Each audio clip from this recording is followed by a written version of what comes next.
Hello old subscribers and you new subscribers. Since I stopped posting videos, I think I've gotten like 130 new subscribers. Fantastic. And also you random viewers, welcome. It's been a long time since I uploaded a video. I won't go into why now, because today we are looking at the Penpad.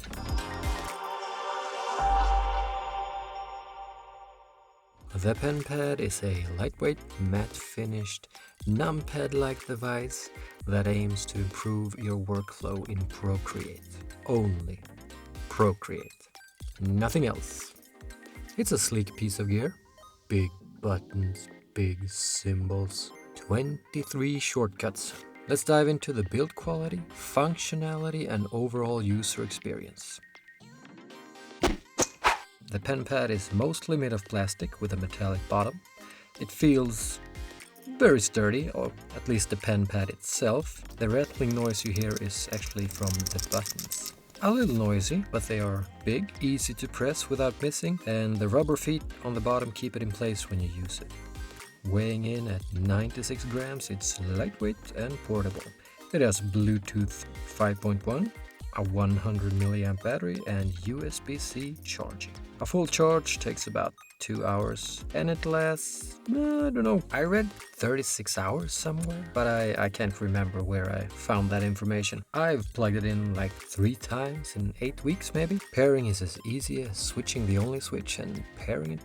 When you enter Procreate, the buttons should do things.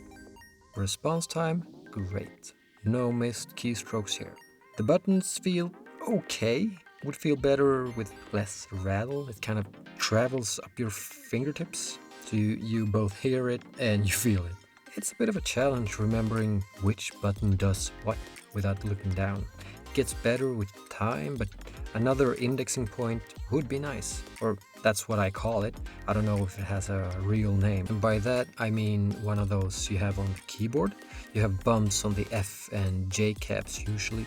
They do have a purpose, and that's for you to place your index fingers on those, and ta-da, you have the correct finger placement to type on a keyboard.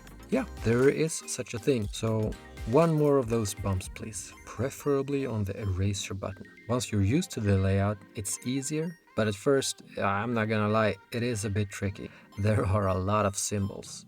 Most of them are easy to understand. Some, like the Pentips button, had me scratching my head a little bit. There is no physical manual in the box, but if you scan the QR code, an online guide magically appears. Turns out the Pentips button is like a multifunction key, so if you combine it with brush size buttons, you get more precise brush adjustments, 1% increments instead of 5. Then there were these two. I couldn't quite guess, but it turns out I guess I don't use that function that often. The angle the Penpad rests at is subtle, but comfortable.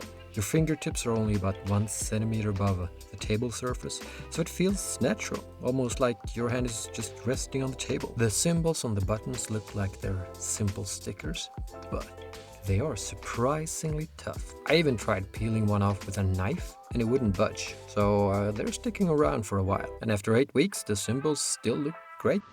So here's where things get a bit frustrating with the Penpad. It has 22 buttons, gives you access to 23 shortcuts. Now that sounds great on paper, but here's the thing. The shortcuts are all what I would describe as level 1. Like, for example, pressing the brush button just switches to the brush tool or opens the brush panel, just like if you press the brush symbol on the screen. You still have to move your hand to select a brush from the panel. Same goes for the layer buttons. It only opens the layer panel. So a lot of the time you're still reaching for the screen to actually do anything. There's potential here. The Penpad lets you access the quick menu with a single click, just one button. Super convenient. But I can also set my Apple Pencil to do that with one tap. But if you could combine the Pentips button with the quick menu button to like cycle through different menus you set up, that would improve things a lot. That is the biggest gripe I have with the Penpad. It's not that much added functionality.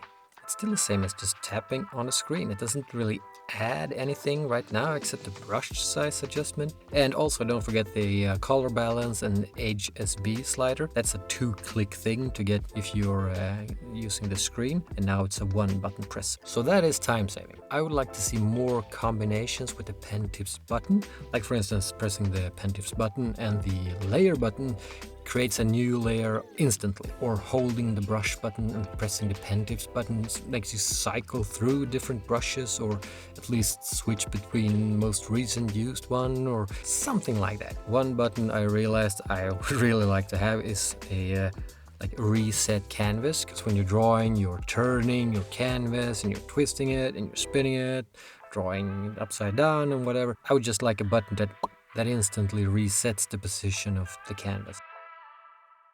The Penpad has potential, but right now it's a bit underwhelming for the price, I'd say. 110 euros might be worth it if you're a Procreate Pro who's looking to speed up your workflow. For casual users, especially on a smaller device like the iPad mini I'm rocking right now, it's not a great distance to travel to reach the menus. Back when I had my iPad Pro at 12.9 inches, the distance was a little bit greater, and maybe I would have appreciated the Penpad a little bit more with that iPad. While it's great for basic tasks like switching between brush and eraser, that's not exactly a game changer for more complex workflow. It might be worth it for you. For me, right now it's like a bit of a missed opportunity for something great. Until next time.